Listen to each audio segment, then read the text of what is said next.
আজিৰ পৰা নৱনিৰ্বাচিত বিধায়কৰ প্ৰশিক্ষণ বিধানসভাৰ কাৰ্যপ্ৰণালী সন্দৰ্ভত বিধায়কৰ দুদিনীয়া প্ৰশিক্ষণ ৪৭ গৰাকী নতুন বিধায়কৰ বিধানসভাৰ কাৰ্য পৰিচালনাৰ বাবে প্ৰশিক্ষণ দিয়া হয় গোপীনাথ ভৱনত অনুষ্ঠিত হয় প্ৰশিক্ষণ দিব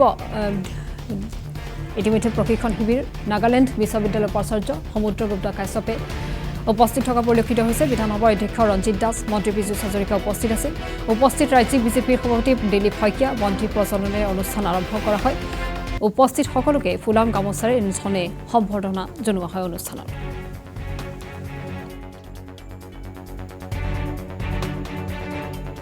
লগা আছে গতে নিশ্চিতভাৱে শিকিবলৈ পাম আৰু বিধানসভাৰ মজিয়াত কি ধৰণে আমি কথা উপস্থাপন কৰিব লাগে বা অসমৰ সমস্যা উপস্থাপন কৰিব লাগে বা বাজেট সংক্ৰান্তত কি ধৰণে আমি জ্ঞান ল'ব লাগে সেই সকলো বিষয় নিশ্চিতভাৱে এই পৰীক্ষণত দিব মই এই প্ৰশিক্ষণৰ কাৰণে যথেষ্টভাৱে মই আশাবাদী মই যিমানটো গম পাইছোঁ আমি নতুনকৈ বিধায়ক নিৰ্বাচিত হৈ আহিছোঁ সেইকাৰণে আমাক দলৰ পৰা নিৰ্দেশনা আছিলে এই নিৰ্দেশনাৰ মৰ্মে আজি দুদিনীয়া ট্ৰেইনিং হ'ব আজি আৰু কালি হ'ব তো যিহেতু ময়ো নতুন বিশেষ মই ক'ব নোৱাৰিম যে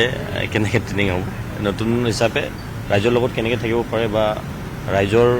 যি অসুবিধা থাকিব সেই অসুবিধাবিলাক কেনেকৈ সমস্যা সমাধান কৰিব সেই বিষয়ে নিশ্চয় ট্ৰেইনিংটো হ'ব বুলি মই আশা কৰিছোঁ হয় এইটো খুব ভাল এটা পদক্ষেপ কাৰণ আমি যিসকল এবাৰ প্ৰথম বিধায়ক হিচাপে নিৰ্বাচিত হৈ আহিছোঁ সংসদীয় ব্যৱস্থাটোৰ বিধানসভাৰ ভিতৰত বিভিন্ন ধৰণৰ যিবিলাক নীতি নিয়ম আছে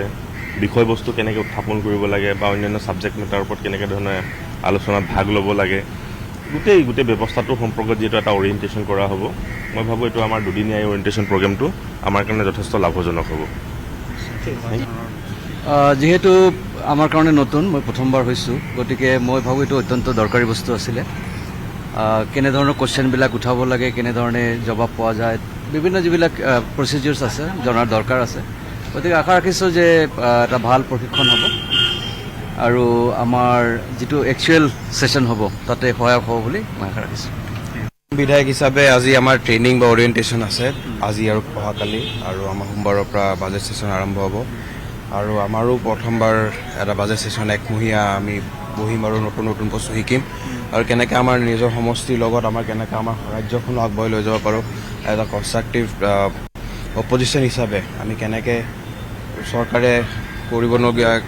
কামবিলাক আনিব বা ৰাইজৰ বিৰুদ্ধেও বিল কেইটামান আনিব আমি কেনেকৈ তাত ৰখাব পাৰোঁ বা কেনেকৈ আমি কৰিব পাৰোঁ সেইটো আমি ডিছকাশ্যন কৰি তেনেকৈ আমি বাজেটক লৈ আমি প্ৰস্তুতি ভালকৈ কৰি ৰাখিছোঁ আৰু আহি থকা দিনত আপোনালোকে পৰহিৰ পৰা আপোনালোকে গম পাব আমাৰ